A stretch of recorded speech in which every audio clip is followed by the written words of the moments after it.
Widal Laplace नाम का एक वैज्ञानिक था। विडाल लाप्लास नाम का एक वैज्ञानिक था। उसने कहा था कि जो ब्रह्मांड की उत्पत्ति हुई है वो दो पिंडों के टकराने से हुई है। लेकिन इस सिद्धांत की कोई मान्यता नहीं है, क्योंकि वो दो पिंड आए कहाँ से थे इसकी कोई जानकारी किसी के पास नहीं है। लेकिन आज जो सर्वमान्य सिद्धांत है उसको हम कहते हैं बिग बैंग।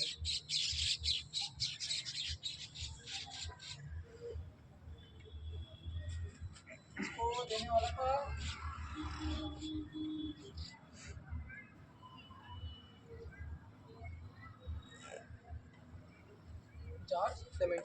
जॉर्ज लेमेटियर का कथन था कि जो ब्रह्मांड की उत्पत्ति हुई है वह एक महाविस्फोट से हुई, जिसको उसने नाम दिया बिग बैंग। इस महाविस्फोट की जो समय माना जाता है वो माना जाता है 13.6 अरब वर्ष पूर्व। उसने कहा कि आज से 13.6 अरब वर्ष पूर्व जितना जो आज का ब्रह्मांड है वह एक गोले में केंद्रित था। वह गोला कहाँ से आया था, कैसे आया था, इसके बारे में कोई जानकारी नहीं है, ठीक। लेकिन वो कहता है कि 13.6 अरब वर्ष पूर्व दाब और आंतरिक ताप के कारण वह गोला फूट गया, विस्फोट हो गया, जिससे आज के ब्रह्मांड का स्वरूप सामने आया, ठीक है। लेकिन जो हमें आज ब्रह्मांड दिखाई देता है वो पहले ऐसा नहीं था। जब इस गोले में विस्फोट हुआ तो इससे कई तरीके की चीज़ें निकली, जिसमें से दो चीज़ें निकली। एक प्रकाशीय वस्तुएं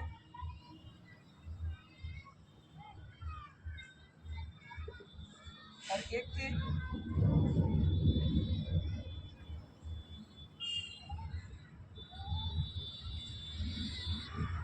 इसको कहते हैं डार्क एनर्जी, अंधेरी ऊर्जा को नाम दिया उसने डार्क एनर्जी या डार्क। वो कहता है कि जितनी भी हमारे सामने दृश्य हैं, प्रकाशमान वस्तुएं हैं, उनकी संख्या सिर्फ 4% है, और जो ये डार्क मैटर है वो पूरे ब्रह्मांड में फैला हुआ 96% भाग है, ठीक है। वो कहता है कि इसी डार्क मैटर में कई जगहों पे ब्लैक होल नाम की एक संरचना है। वो ब्लैक होल क्या करता है, उस ब्लैक होल ने इस समय क्या काम किया कि जब ये बिग बैंग हुआ जगह जगह पर ब्लैक होल बने। ब्लैक होल सारी चीज़ों को अपनी तरफ बहुत ही तीव्र गति से आकर्षित करता है। उसका गुरुत्वाकर्षण का जो क्षेत्र होता है वो सबसे ज़्यादा होता है। उसने क्या किया, मान लीजिए ये पूरा गोला था, जब इसमें विस्फोट हुआ इसके कई छोटे छोटे टुकड़े बटे।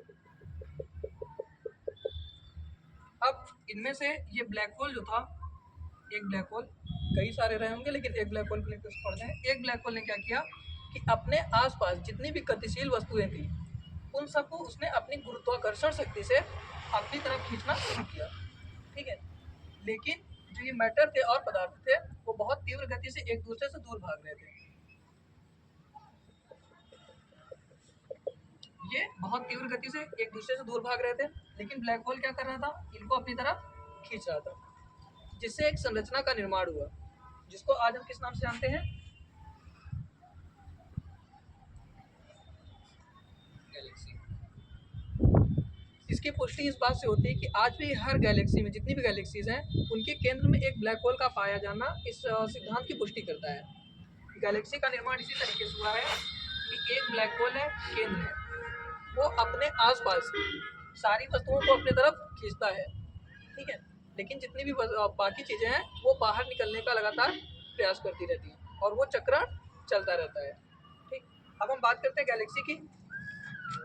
तो गैलेक्सी क्या है कि जब बिग बैंग की घटना पूरी हो चुकी उसके बाद जितनी भी वस्तुएं थी उन सबको एक जगह पे केंद्रित किया गया ब्लैक होल के द्वारा और गैलेक्सी का निर्माण हुआ।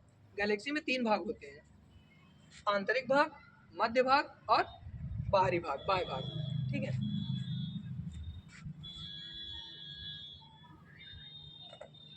आंतरिक भाग,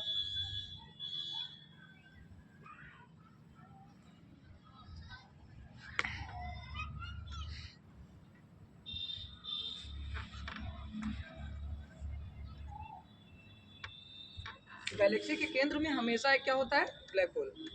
लेकिन उसके आसपास 3 भाग होते हैं, आंतरिक, मध्य और बाह्य।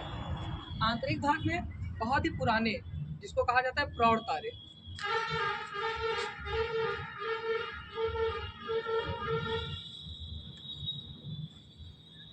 मध्य भाग में मध्य अवस्था के तारे होते हैं, जिनकी जीवन अवधि लगभग आधी पूर्ण हो चुकी है। फिर आता है बाह्य भाग। बाह्य भाग में नवीन तारे होते हैं और यहीं पे वो बादल पाए जाते हैं जिससे नए तारों का जन्म होता है।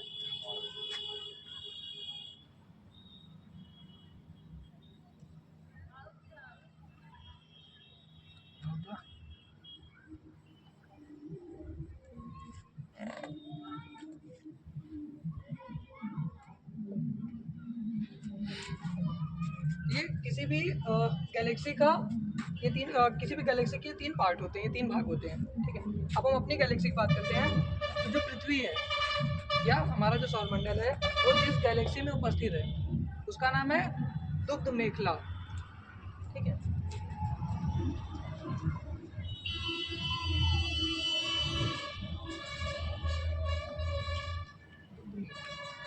इस दुग्ध मेखला का जो हमें दृश्य भाग दिखाई देता है, जिसको हम देख रहे होते हैं, उसको हम किस नाम से जानते हैं? आकाश गंगा के नाम से।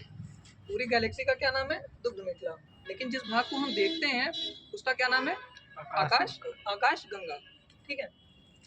इसी दुग्ध मेखला के जो ये बाह्य भाग है, इस बाह्य भाग में हमारा सौरमंडल उपस्थित है। क्यों? क्योंकि जो सूर्य है वो कैसा तारा है? युवा तारा, ठीक है। एक मध्य मध्य क्या कहते हैं उसको, संरचना में, ठीक है। जैसे एक बहुत बड़े तारे होते हैं, एक मध्यम तारे होते हैं, छोटे तारे। तो सूर्य एक मध्यम आकार का एक युवा तारा है, ठीक।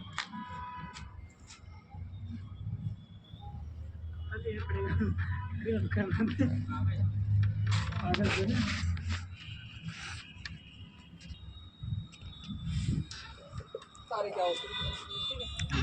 तारा होता है एक ऐसा आकाशीय पिंड जिसके पास स्वयं का प्रकाश या स्वयं की ऊर्जा होती है और वह बहुत ही तीव्र गति से एक निश्चित पथ पर अपने गैलेक्सी के, अपने आकाशगंगा के केंद्र का चक्कर लगाता है, ठीक है। उसी साथ परिक्रमा करता है। उसी आधार पे हम जैसे अपना सूर्य भी क्या है? एक तारा है, ठीक है। हर तारे का या हर ग्रह का एक परिक्रमण अवधि होती है, एक परिक्रमण काल होता है, ठीक है। जैसे पृथ्वी सूर्य की एक पूरी परिक्रमा करने में 365 दिन और 6 घंटे का समय लेती है, ठीक है। और उसको कहा जाता है एक पृथ्वी वर्ष या एक सौर वर्ष, ठीक है।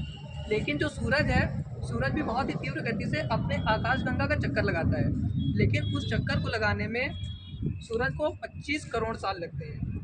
एक चक्कर को लगाने में सूरज को 25 करोड़ साल लगते हैं और उसको एक अंतरिक्ष वर्ष कहा जाता है।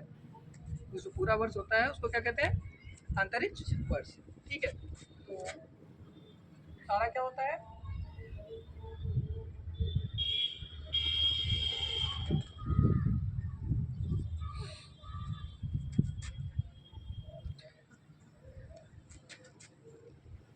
आकाशीय पिंड।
ठीक है।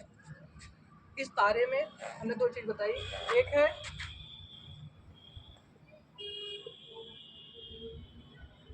सौर वर्ष और एक है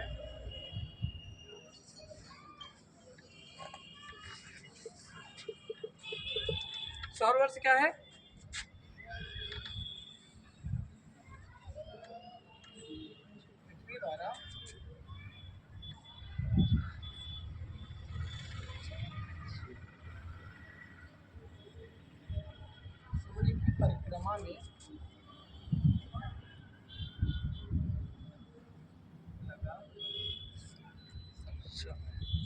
अंतरिक्ष वर्ष क्या है?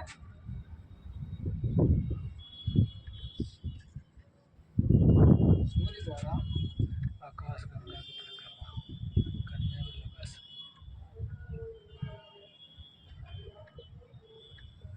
अपने आकाश गंगा की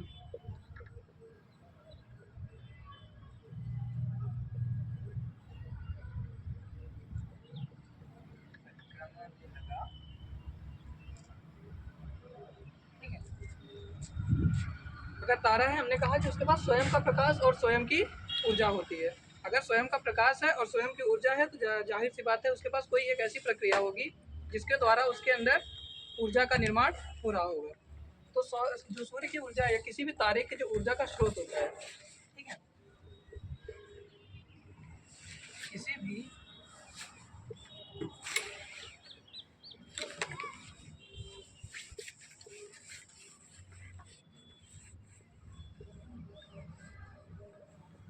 तारे की ऊर्जा का जो स्रोत होता है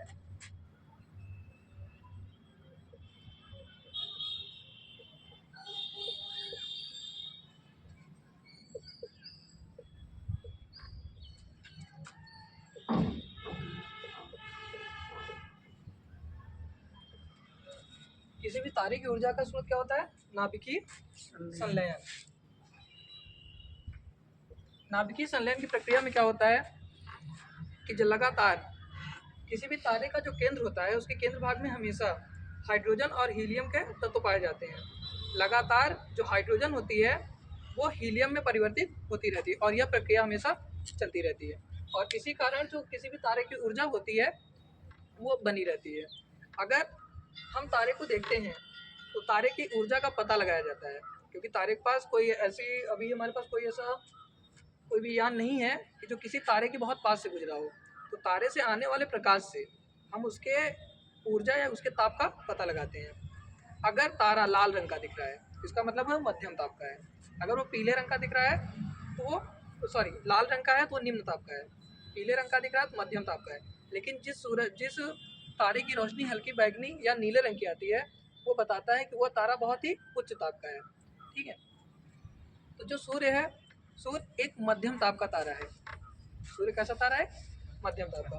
ठीक है। अब आते हैं अपने सूर्य पर, इसी तारे में। सूर्य, पहले सौरमंडल फिर सूर्य।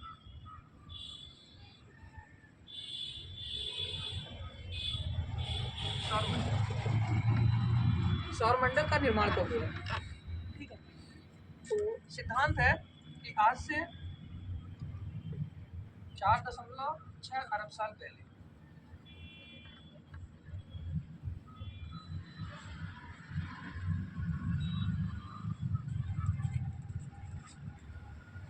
आज से 4.6 अरब साल पहले जो हमारी गैलेक्सी है मिल्की वे, उसी मिल्की वे में बादलों का एक पुंज था। ठीक है। आपसी घनत्व और बहुत ही ज़्यादा दबाव के कारण वह बादल एक जगह पर इकट्ठे होने लगे। ठीक है। उन बादलों ने इकट्ठे होकर आज के जैसे सूर्य का रूप लिया। ये एक सिद्धांत है। दूसरा सिद्धांत क्या कहता है कि सौरमंडल कैसे बना? ये तो सूर्य की है कि वो बादल इकट्ठे हुए और उन बादलों से सूर्य का निर्माण हुआ। लेकिन सौरमंडल कैसे बना? जब सूर्य का निर्माण हुआ तो वो बहुत तीव्र गति से अपने आकाशगंगा के चारों तरफ परिक्रमा कर रहा था। तो माना जाता है कि आज से 4.6 अरब साल पहले एक पिंड वो सूर्य से टकरा गया। उस टक्कर में उस पिंड का तो पता नहीं चला, लेकिन जो सूर्य था, सूर्य से कुछ टुकड़े टूटकर अलग हो गए और वो टुकड़े सूर्य के गुरुत्वाकर्षण के कारण उसके क्षेत्र से बनकर बहुत ही तीव्र गति से उसका चक्कर लगाने लगे। ठीक है। और उन्हीं से आज का सौरमंडल बना है। ठीक है। अगर सौरमंडल की परिभाषा पूछी जाए तो सूर्य, उसके 8 ग्रह, 250 से ज़्यादा उपग्रह, क्षुद्र ग्रह, धूमकेतु और अन्य आकाशीय पिंड जो सूर्य के चारों तरफ एक निश्चित कक्षा में चक्कर लगा रहे हैं, इन सब को सम्मिलित रूप में क्या कहते हैं? सौर मंडल। ठीक है। सूर्य, उसके 8 ग्रह, 250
सौरमंडल कहा जाता है। ठीक है,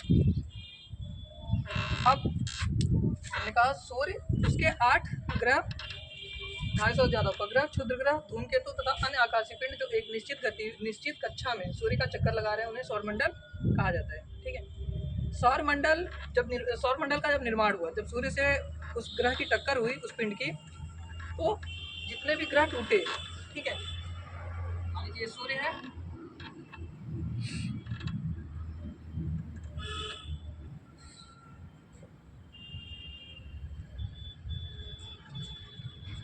जितने भी ग्रह अलग हुए उन सबको सूर्य ने अपने गुरुत्वाकर्षण शक्ति से अपनी तरफ खींचा।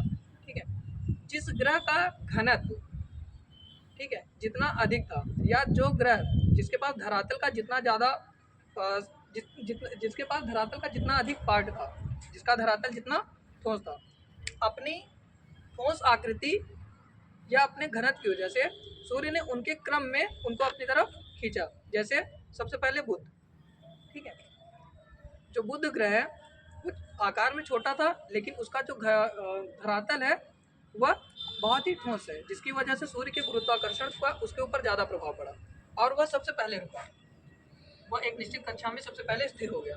ठीक, फिर दूसरे उस पर शुक्र, जो पृथ्वी है, पृथ्वी एक ऐसे जोन में रुकी कि जहाँ पर सूर्य का प्रकाश और जो डार्क मैटर था, जिसको हम कहते हैं ठंडा प्रदेश, उन दोनों के मध्य में, कि उसके पास ऐसी दशाएं उपलब्ध हो गई कि वहाँ पर जीवन का संचार हुआ। चौथे नंबर पे मंगल, फिर बृहस्पति, शनि, अरुण और वरुण। ठीक है, अगर हम इनके क्रम को देखते जाते हैं, ठीक, तो यहाँ पे एक चीज मिलेगा कि जो ग्रह जितने पास है वह उतना गर्म होता है, लेकिन इसका अपवाद है शुक्र और बुध, क्योंकि शुक्र ग्रह जो है उसका जो धरातल है, उसका धरातल बहुत ही ज़्यादा ठोस है, चिकना धरातल। चिकने धरातल की वजह से वो क्या करता है कि सूरज की गर्मी को ज़्यादा लेता है, जिसकी वजह से वो बहुत गर्म रहता है।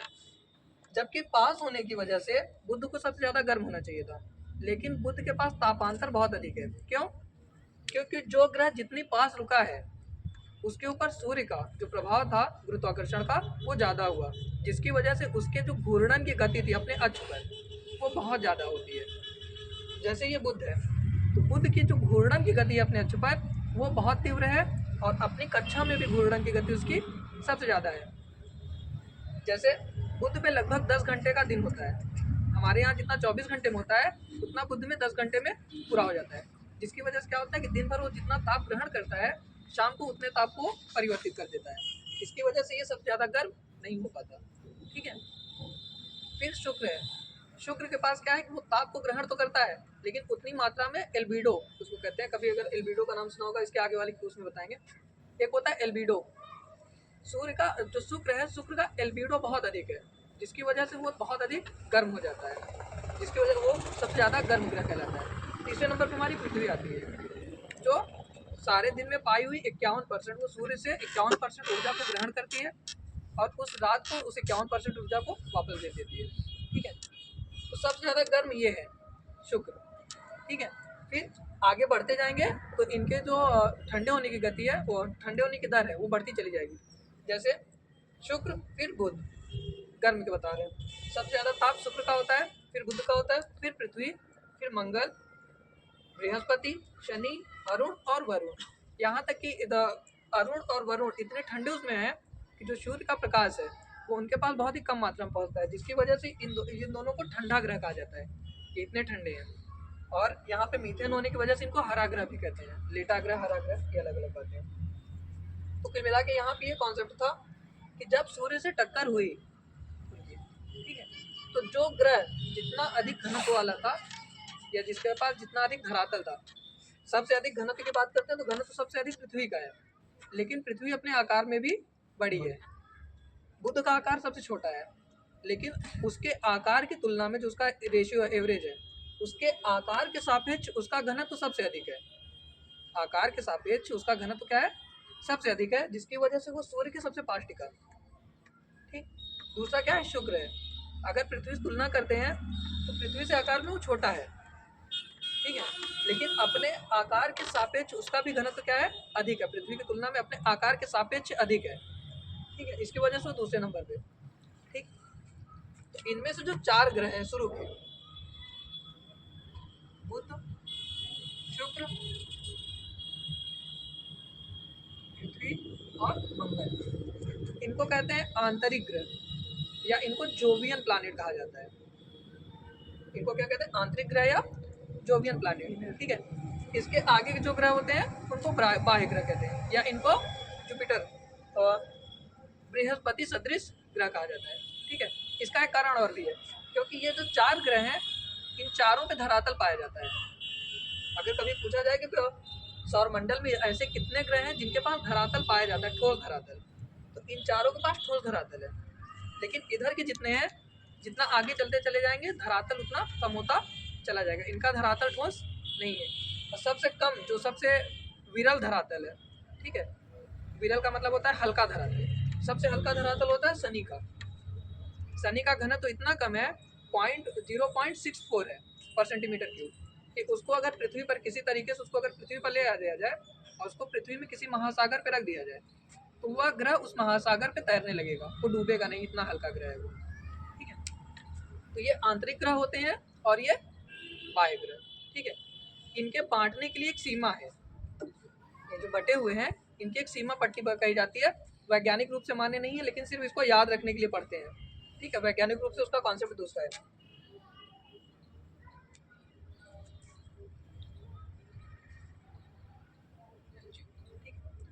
ये जो मार्स है, मंगल और जुपिटर, इसके बीच में क्षुद्र ग्रहों की एक पट्टी पाई जाती है। ये लाखों की संख्या में छोटे छोटे आकाशीय पिंड हैं जो बृहस्पति और मंगल की कक्षा में एकत्रित होकर सूर्य का चक्कर लगाते रहते हैं। ठीक है, तो इस जो बेल्ट, इसको कहते हैं क्षुद्र ग्रह की पट्टी। ठीक है, या एस्ट्रॉयड बेल्ट। इस एस्ट्रॉयड बेल्ट के जो अंदर वाले भाग हैं उनको कहते हैं आंतरिक ग्रह, और उसके बाहर वाले जो हैं उसको कहते हैं बाह्य ग्रह। ठीक है, इनका बांटने का आधार क्या है कि इन ग्रहों के पास क्या पाया जाता है, धरातल, और इनके पास धरातल नहीं है। ठीक है, इनको गैसीय ग्रह भी कहते हैं, जो इसके अदर वाले ग्रह हैं, आगे वाले जुपिटर के बाद वाले, इनको क्या कहा जाता है, गैसीय ग्रह। ठीक, क्योंकि यह अपने आकार के साथ हल्के होते चले गए हैं। ठीक है, तो अब इसके आगे कल